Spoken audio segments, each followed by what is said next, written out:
Hello parents, I'm Scott Grierson from nymactutor.com, and today I will be providing you with another parenting tip for creating great students.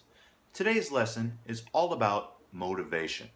How do we get our kids to do what we want them to do? It's a giant problem, especially when it comes to schoolwork. If you've been enjoying these videos, please subscribe to our channel and tell a friend about us. You can also find a great deal of math help at our website, nymactutor.com. You can click this link to sign up for a free account. Please leave us any questions or comments below, and I will do my very best to respond. Now, let's get started. How do we motivate our children? Motivation always starts with an action or behavior that needs to be accomplished. However, before we take that action, there must also be some kind of motivation. This applies to everyone, not just kids with homework. Let's look at an example. Our action is going to be making a pot of coffee. Pretty normal. But what motivates us to make coffee in the morning? Several things, actually. Number one, you want to drink coffee. Number two, you want to make your spouse happy. Number three, you enjoy the smell. Number four, you want to save money by not going to the coffee shop. Number five, you want to get your day going.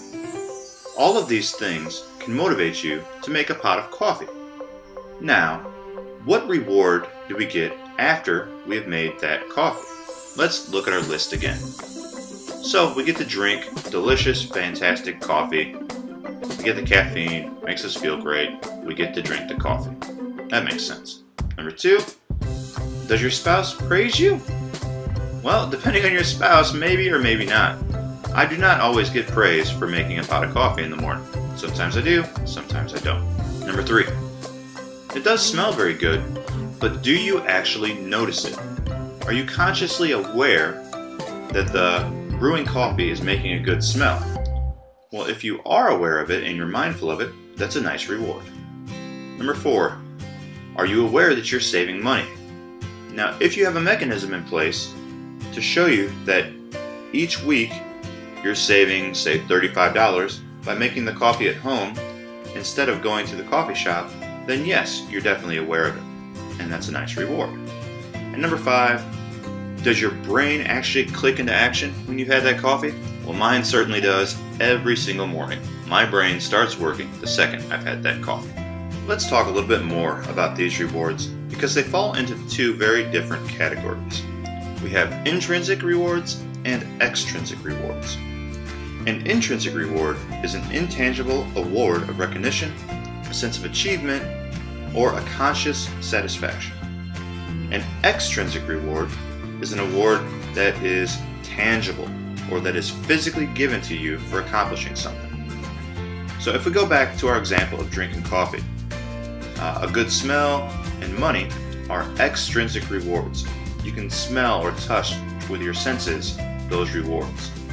However, praise from your spouse, getting your day going, are intrinsic rewards. Those are feelings that you have inside that you can't touch. They're intangible.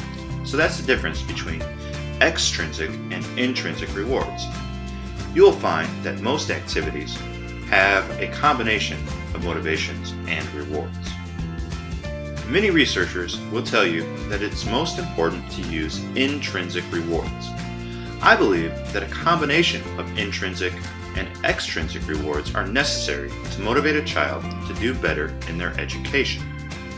Now, I promised earlier that I would help you get your child to do their homework. But before we get to that example, let's talk about extrinsic and intrinsic rewards in more detail. Extrinsic rewards.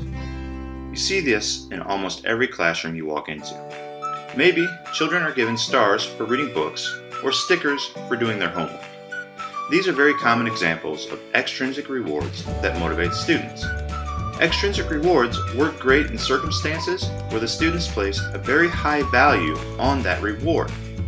This behavior also mirrors real life. Most of us go to work every day because we receive a paycheck. If we were not given money, we would not be going to work each day. Sure, we may get other satisfaction from our jobs as well, but without the paycheck, most of us would not be clocking in.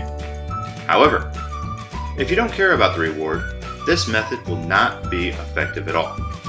For example, a millionaire would not be motivated by the monthly paycheck of a nurse or an accountant. Similarly, a student also may not be motivated by stickers. If the child thinks the stickers are quote-unquote stupid, which often happens, they will not be motivated at all by those stickers to do their homework. Therefore, the key to extrinsic rewards is finding a tangible reward that the participant cares about. It's very hard for a classroom teacher to find one reward that all their students care about. But a parent who knows their child should know exactly what kind of reward will be motivational. One issue many people have with extrinsic rewards is that if you use them too much, you can't get your kids to do anything unless you give them rewards for it. This can become a real problem, which is why I advocate a mixture of extrinsic and intrinsic rewards. Let's now transition to intrinsic rewards.